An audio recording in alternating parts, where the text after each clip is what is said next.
The unsurpassed, penetrating, and perfect truth is seldom met with, even in 100,000 myriad kalpas. Now we can see and hear it. We can remember and accept it. I vow to make the Buddha's truth one with myself. Homage to the Buddha, homage to the Dharma, homage to the Sangha.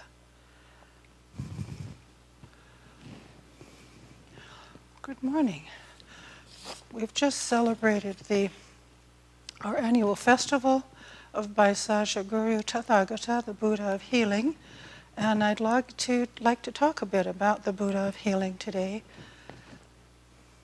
At this time of the COVID-19 pandemic, we're especially transferring the merit of our practice for the benefit of all those suffering as a result of it, and invoking the aid of Vaisesha Guru Tathagata in healing today.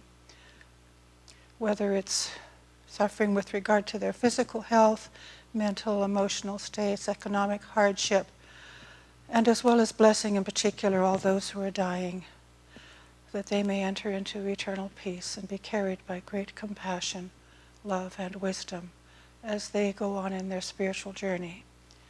And for that matter, all who are suffering illness and distress this day. We can open our hearts and minds to the healing power of the Buddha through our practice. And in fact, this healing power, to my mind, is manifesting right now through all the work of all those who care for the sick and dying, and who practice the bodhisattva virtues of charity, tenderness, benevolence, and sympathy as best they can, no matter what religion or faith they follow. And of course, this doesn't just apply to medical providers and those doing research on vaccines and so on. All those who are doing their best to practice charity, really practice sympathy, are becoming, in their own way, vessels of this healing power. And I think that's important to acknowledge. We're hearing so many stories of people doing good work amidst all the challenges and difficulties that our world is facing now. And of course, we've just had a very tragic disaster in Lebanon, and terrible situation, and of course, tremendous response also, aid coming in to help beings there. So we have them all in mind today as we celebrate our Healing Buddha Festival. I'd like to talk a little bit about the iconography in the images of our Healing Buddha scrolls. You will have an image of that at the beginning of this video and at the end as well. The Pure Land of the Buddha of Healing is said to be made up of lapis lazuli. In some descriptions of the early scriptures, there's a mountain of bodhisattvas attending the assembly where the Buddha Shakyamuni is addressing the healing Buddha, and that mountain appears as a mountain of lapis lazuli, all the bodhisattvas being the golden lights within the mountain. Lots of different interpretations of these things. But the lapis lazuli stone, as you may know, has little flecks of golden pyrite in it, and so thus has a certain radiance to it within the darkness of the deep blue, which is very significant and important to Buddhists. As a teaching, it shows us that we have the ability to see what needs to be done in our training, even in the midst of darkness. And the healing Buddha is particularly associated with assisting beings in dealing with their karma, the karma of past mistakes and training, addressing those and changing their negative patterns, which promotes healing.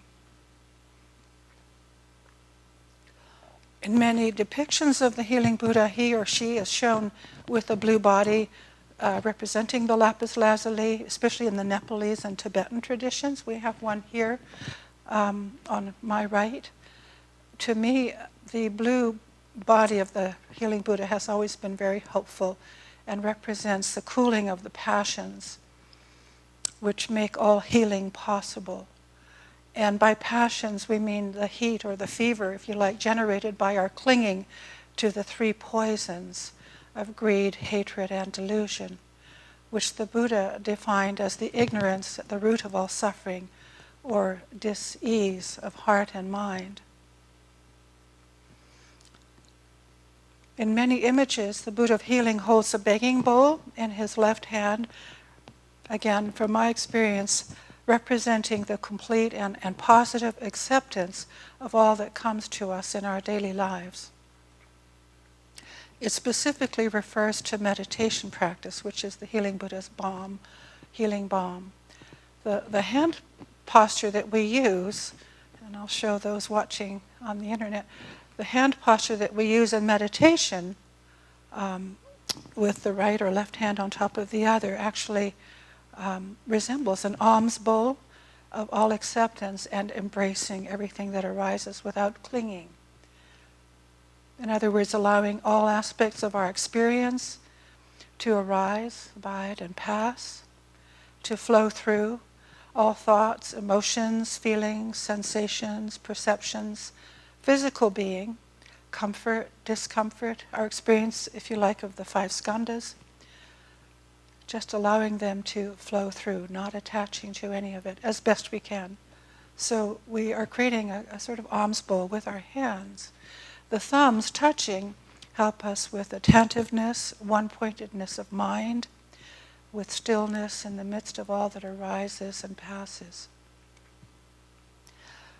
So often in these depictions of the healing Buddha, his right hand is in the mudra of offering, or sometimes holding a flowering herb, or sometimes the herb is seen growing out of the alms bowl of the healing Buddha. And this represents the medicine of the Dharma arising out of our meditation practice. And again, is the Dharma being the balm that this Buddha administers as the foundation for all true healing. And the medicine Buddha is also, in particular, certainly in the Far East and Central Asia, has been very much associated with helping people have a good death as well as healing. So in Buddhism, training oneself to have a good death is just as important as training oneself to heal whilst alive.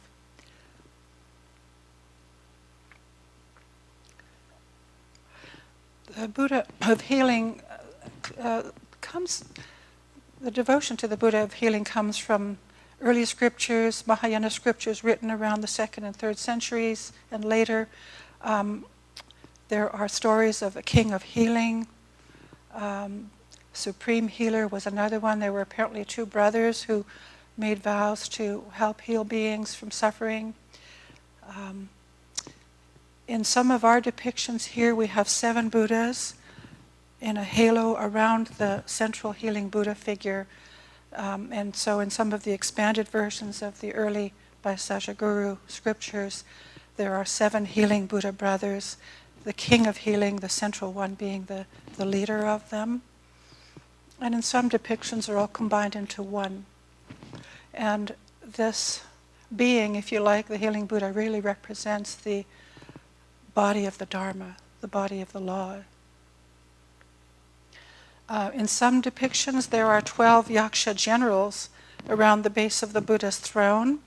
And the yakshas in ancient Indian mythology were fierce beings, demonic beings that created diseases in people. And it's said that they were converted to the 3 jewels. They took refuge in the 3 treasures and thus became the guardians of the healing Buddha.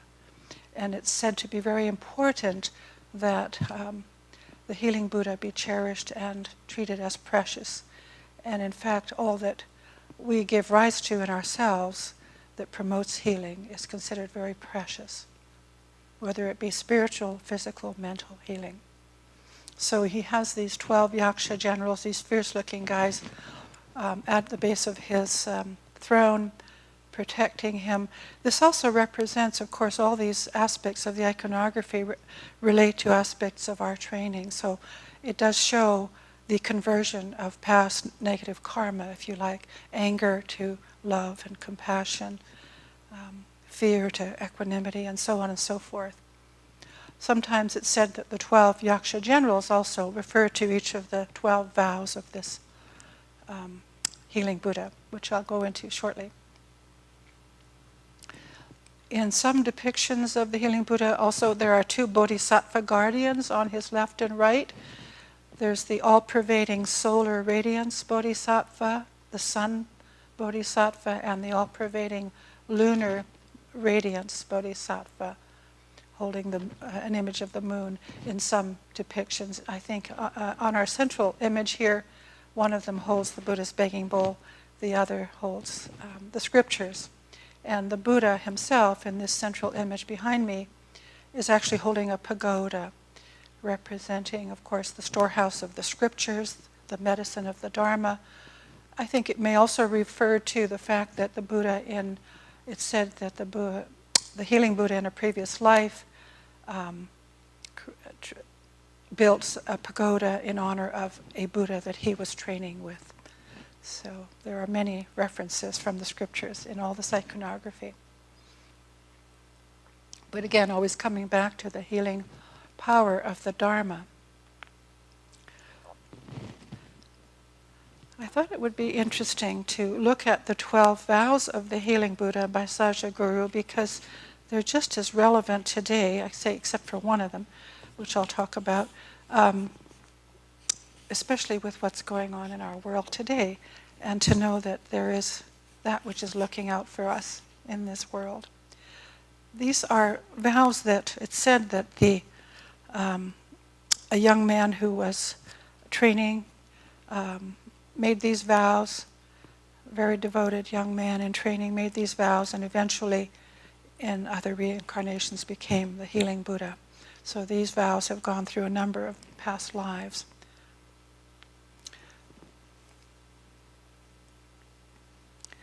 And again, these vows are especially concerned with helping beings accept their karmic inheritance and transform the path of their karma toward enlightenment. So the first one is by Sajaguru's 12 vows, in summary. First one is, may a radiant light blaze forth from my body after enlightenment, brightening countless realms, and may all beings have perfect physical form, identical to my own. And again, this light is intended to help us to see what needs to be done in our training. The second one, may my body be like pure and radiant lapis lazuli, with a radiance more brilliant than the sun and moon, illuminating all who travel in darkness, enabling them to tread upon their paths. Number 3, by my limitless insight and means, may I enable all beings to obtain the necessities of life. And any one of these, any of us can take up any one of these, by the way, and people do, This is how good things happen in the world, because there are people out there making these vows, whether they realize it or not, in their daily training. Number 4, may all beings be shown the path of enlightenment, and may adherence to the Sarvaka or Pratyeka Buddha paths become established in Mahayana practices. In other words, may beings open their hearts to being of benefit to others and let go of training just for their own selfish purposes. And this is not a comment on any other religious practices, of course. Number 5, may all beings be aided to follow the precepts of moral conduct. After hearing my name, those who have broken the precepts will be aided to regain their purity and prevented from sinking to a woesome path of existence. Number 6, may all who are deformed or handicapped in any way have their deformities removed upon hearing my name. 7, may all who are ill be cured upon hearing my name. Well, you're not going to like this one. I don't. Number 8, may women who beset by woes seek to become men be reborn as men in their next life.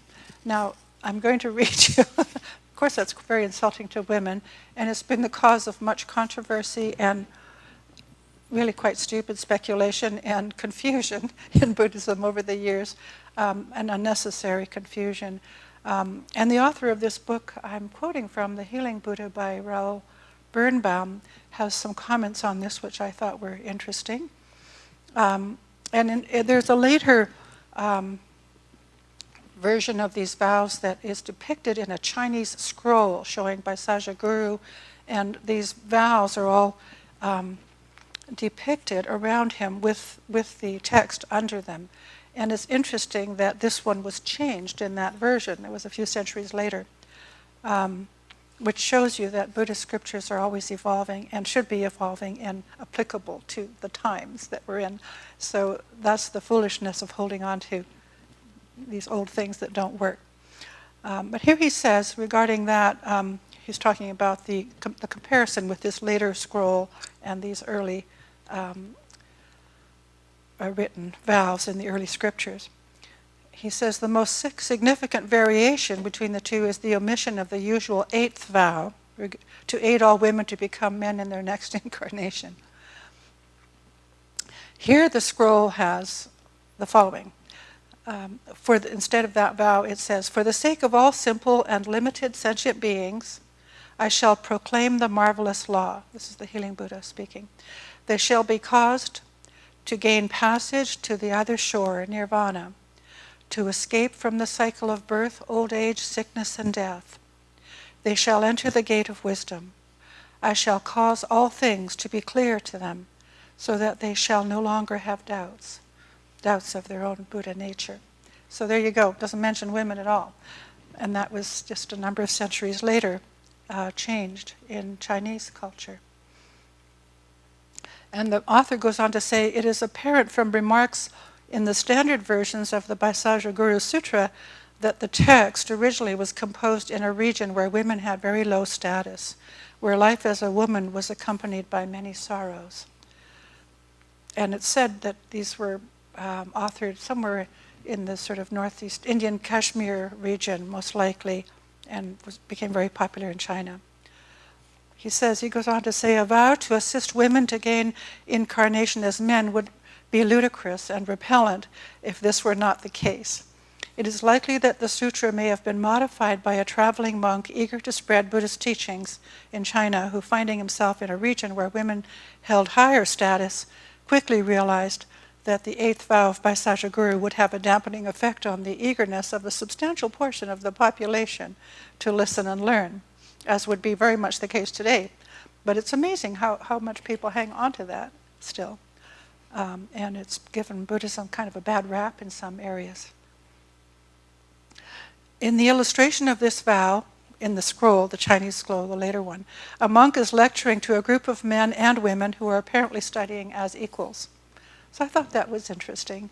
And of course, we could think of this vow, the intention of this vow, really to assist all those who are disadvantaged. And we certainly have our share of that in our society now, whether it be women, Black Americans, Native Americans, people throughout the world who are suffering as a result of prejudice, economic hardship, whatever it might be. So perhaps we could convert that vow to be an expression of wishing them to succeed and to have equality with all beings. Number 9 vow: "May all who are caught in Mara's net, entangled in negative views, be caused to gain correct views and thus practice the Bodhisattva way." The Buddha referred to opinions and views as the thicket. He refers to the thicket of views, entanglement in the thicket of views. And if you've ever been entangled in a thicket of views, which can easily happen if you read too much of the news, actually, and opinion, columns, it can make you feel quite ill, isn't it? I've had that experience. Maybe we all have. So it's interesting how many of these issues can result in physical, mental illness as well if they're not caught early on. Number 10, "May all who are to be punished by the king," at that time would have been a king, "be freed of their troubles." Number 11, "May those who are desperately famished be given food. May they ultimately taste the sublime teachings." And number 12, Male who are destitute of clothes obtain attractive garments and various adornments upon concentrating on my name. So the healing Buddha was very much associated with elevating the status of beings, helping them all the essentials of daily life, very practical, as well as the realization that unless beings have these essentials, it's very hard for them to see the need to train themselves and go on more deeply. Doesn't mean they have to be wealthy, but just they have to have the very basic needs and be treated with respect. Thus, he says, 2 of his vows deal specifically with physical healings and medicine, while others deal with healing in the sense of alleviating suffering and making beings whole physically and spiritually. So we have much need of the healing Buddha's help and her continuing vows at this present time. And it's traditional for many Asian Buddhists to call upon the Buddha of healing. I certainly have done this myself in my own training at a time when I was very challenged and dealing with some mistakes I had made in my practice. And I decided to follow the scripture's advice and write out the scripture. It's very helpful to write out these scriptures and just call on the names of the healing Buddha when I needed to. And I developed a very strong sense of connection with the Vaisajaguru, the healing Buddha. So I can tell you from my own experience that it is very helpful, as long as you understand that it involves doing something about yourself as well. That's really how it opens. But there's something about having a personal connection with the body of the Dharma in that way that is very helpful. So these are one of many practices we can take up to help ourselves when we're feeling very challenged in our training, when we're feeling ill, when we're close to the time of death, and so on. Now, Shakyamuni Buddha was often referred to in his life as the supreme physician, and many analogies were made between his offering teaching as treatment, as the great surgeon, supreme physician, and so on. It's interesting that his Four Noble Truths, Shakyamuni's teaching of the Four Noble Truths, were apparently expressed in the format of ancient Indian medicine theory. To quote an ancient Ayurvedic writing, the best physician, one to treat a king, is he or she whose knowledge is fourfold: the symptom first, the cause, the cure, and then the non-recurrence of diseases. The 4th century, in the common area, monk and great teacher Buddhaghosa, Venerable Buddhaghosa, in his Visuddhimaggi, the Path of Purity, approached the Four Noble Truths as what follows. The truth of ill or dukkha, or suffering, is like a disease. And in some writings, all beings are considered ill until they actually reach full awakening. One way of looking at it. And I think actually that can be helpful sometimes, because it takes a lot of the judgment out of being good or bad, because there's no good or bad in all this. We all have this disease. So the truth of ill, dukkha, or suffering is like a disease, and then the truth of the origin is like the cause of the disease. The truth of cessation of suffering is like the allaying of disease, and the truth of the path, the Noble Eightfold Path, is like the medicine or the treatment. And I find that a helpful way of looking at it. So the Dharma, as mentioned, is often referred to as the medicine that cures suffering. In the Lotus Scripture, there's also mention of the healing Buddha, and it is emphasized in the Lotus Scripture that the law or the Dharma, which it's the law or with a capital L, or the Dharma, which actually does the healing. The teacher of the law is the vessel conveying the law to those who are ill. So in one sense, the images of the healing Buddha, of the body of the Buddha, represents the medicine of the Dharma. And this reminds me of Reverend Master Jiu used to, when she taught us years ago, and she did talks for people in health professions, psychologists, psychiatrists, many people in helping professions, including ourselves. And she would emphasize that the doctor and the patient, or the teacher and the student, the helper and the one who's being helped, are really just two people seeking together the key to life and union with the eternal, is how she expressed it. And she emphasized, and there's always been emphasis in Buddhism on the importance of not seeing oneself as the source of help or the source of healing. You're in big trouble if you do that. So it always involves letting go of the self, getting the self out of the way, whether you're working in the world or as a monk, helping beings.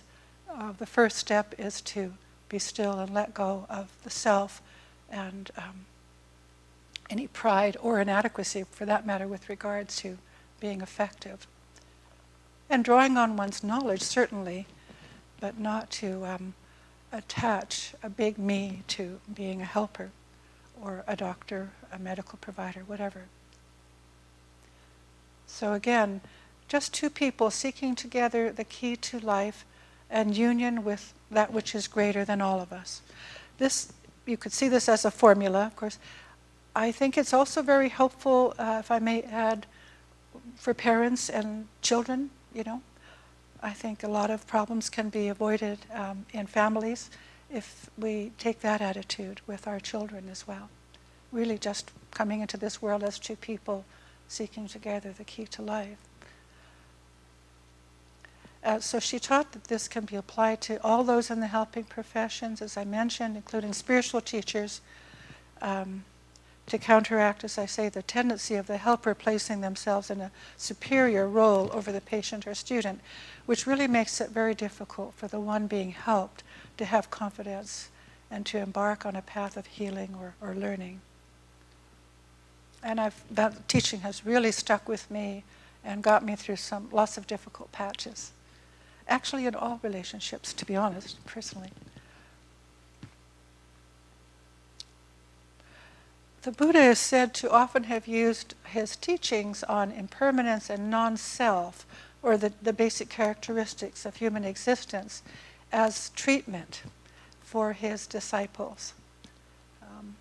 We talk about this a lot, but very, very helpful teaching. The first characteristic being dukkha, that all of us are subject to suffering, stress, as some people call it, dis-ease of heart. Anicca, that everything is impermanent, there's nothing in reality to cling to. And anatta, that there's no separate or enduring self, little self that stays the same, that I can call me forever and ever. And these spiritual insights, when taken into our daily training, actually become a source and I believe a foundation for all other healing. The medicine of the Dharma. Speaking from glimmers of my own experience, I would say the acknowledgement of the existence of suffering makes us humble and opens us to all acceptance and compassion for ourselves and others. We're all in the same boat. And seeing the impermanence of all things, including our own earthly lives, opens us to the flow of real selfless love. There's a flow there. We don't have to be hanging on to things all the time and clinging to things of the past or fearing things of the future can be a cause of real illness, mental and physical. And also maintaining an awareness that there is not, or cultivating an awareness that there is not a permanent separate self, eventually opens us up to the realization, to my mind, of real freedom and wisdom. It's, for me, the most freeing thing. If I can just change my perspective a little when something's troubling me or I'm irritated or upset about something, to just be still with it and allow an empty space to be there. Who is this that's upset? Who is this that's worried? Who is this that's angry? It's just feeling, and just to let it pass through. There's nothing there of absolute substance. And so that's extremely liberating to my mind. even when one just has little glimmers of it. And we could see that the little golden flecks in the lapis lazuli, in the Buddha's Pure Land, the healing Buddha's Pure Land, are perhaps also these little insights that we have that help us as we go through darkness and light through our lives. And these little gems of teaching that carry us along. So taking this medicine of the Buddha's teaching leads us into what the Buddha called nirvana, which by some accounts is the fourth characteristic of existence, that which is beyond all opposites, the third position, oneness with the great eternal, really just resting in our true nature, who we really are. So these are great gifts of healing that we can offer whenever we allow these insights into our own lives and manifest them in our relationships with others. Now, I should say that, of course, illness will happen. It doesn't mean that if we're ill, we're doing bad training. In some of the old texts in the Pali Canon and so on, it's clear that the Buddha considered some ailments to be caused by past karma, past life, or this life karma. Some were so heavy that the person may never have recovered, but he would still assist them in doing the best they could to train with it, and then when they came to the point of death. In the Mahayana teachings, and Reverend Master Ji used to talk about this, we sometimes think of people who have a heavy load of karma like this, whether it's with regard to mental illness or physical illness, often at a young age especially, that there is a kind of bodhisattva stream that has picked up some heavy karma in this life and is dealing with it. And so, again, it points to a very different perspective that Buddhism has with regards to these things, to really let go of the good and bad judgments with regards to all of these things and our karma. It's just what is happening. It's just what we're born with, what we're training with. There isn't an enduring self in any of this. I hope that makes some sense. Very important aspect of Buddhist teaching. There are, things that are caused by karma that we can change. And then there are abrupt awakenings, things that as a result of hearing the Buddhist teaching where something just turns around very quickly. All of the above can happen with regards to spiritual ailments, physical and mental. But the training is always the same. The medicine is basically the same. And without the foundation of the medicine of the Dharma, other healing is much more difficult. Medicines work better, everything works better. A couple things that Reverend Master said to me, and I've heard her say with regards to illness. I remember her saying that fear will exacerbate an illness. And I've certainly found that to be true for myself. Fear might arise, of course, just like anything else. It's perfectly normal, especially for gravely ill, and I've been fortunate not to have a great deal of that, although I've had my challenges. If we train ourselves to sit still with it as just emotion or feeling, we learn to see through it, to see it for what it is.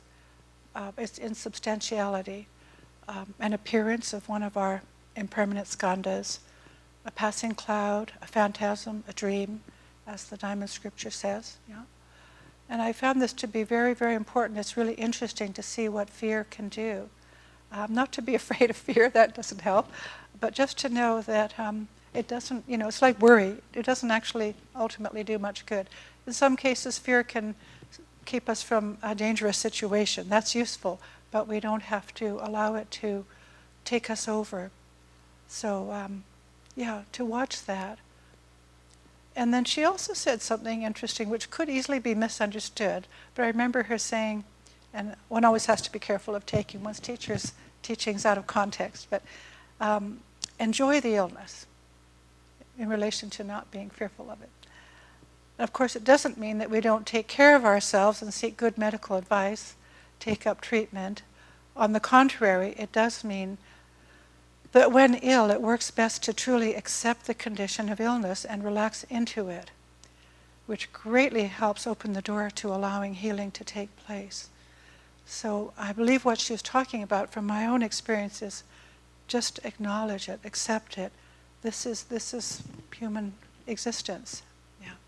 On the deepest level, it helps us to take refuge in that which embraces all of the skandhas of this current being of ours, trusting in its impermanence and emptiness of a separate self, and placing faith in the true boundless self beyond the small self that we think of as me and without permanent characteristics.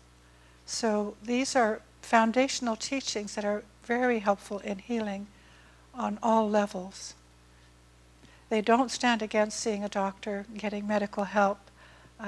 It doesn't mean that if you see there's some karmic connection with an illness or a problem that you're having, that you don't seek medical advice. Of course, that can be a big mistake. They don't stand against each other. Buddhist teachings and science don't stand against each other. But without these fundamental teachings, the real healing, the deeper healing, that which takes us beyond this life, is not possible. So I hope that gives you a little bit of helpful teaching on the healing Buddha and some of our teachers' advice with regards to healing. And I'll end this talk with this lovely couple of verses of this lovely invocation of Reverend Master Daizui's on the Lord of Healing. Lord of healing, Lord of light, see the suffering of this plain. Ease its darkness, strife, and pain with thy Buddha Dharma. Blessed art thou who vow to save beings stricken with all ills, who can bend their stubborn wills to thy teaching skillful. O Lord Buddha of the sick, who amongst us needs you not? Minds and hearts and spirits hot yearn for cool deliverance. By Saja, Lord of Truth, free our minds from anger's hand and delusion's deadly band, by thy blade of wisdom. You who know the paths of all, help us bear our karma stings. Teach acceptance of the things birth and death are heir to. I'll leave you with those inspiring thoughts on this day, and may all in this world who need healing be free from suffering. Homage to the Buddha, homage to the Dharma, homage to the Sangha.